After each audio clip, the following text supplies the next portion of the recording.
Thank you, Mr. Chair. We'll yield 3 minutes to the gentleman from Minnesota, Mr. Ellison, who has organized the environmental justice advocates of his home state of Minnesota, and also the chair of the Progressive Caucus in the House. So we yield 3 minutes to the gentleman from Minnesota. Gentleman from Minnesota is recognized for 3 minutes. Mr. Speaker, the polluter pays.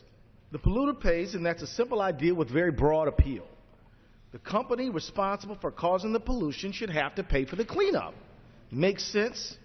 This bill would relieve many companies of that responsibility when it comes to the most polluted sites in the country. Instead, taxpayers would pick up the tab. It's another bailout. Currently, if a company is part of an industry with a record of pollution, it needs to post a bond or buy insurance. This requirement helps to prevent a company from polluting until it goes out of business, leaving the taxpayer with the bill for the cleanup. H.R. 2279 allows the company to skirt its financial responsibility. In essence, to internalize all the money they make while they're polluting, but to externalize all the cost after they're done and leaving everyone else to shoulder the burden. That's not free market enterprise, that's crony capitalism. The bill would also reduce funding for these highly contaminated sites.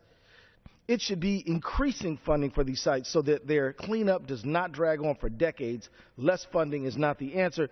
Because funding is already so short, these Superfund sites, we have to prioritize the worst sites for cleanup.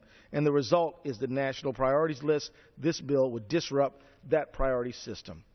So, Mr. Speaker, instead of letting polluters off the hook, we should use the money to put people to work by cleaning up the long list of toxic sites all over the country that are exposing people to toxic waste, pushing down property values, and inhibiting economic growth. And as I close, I just want to say this bill, like so many bills offered by the majority, rests upon a falsehood.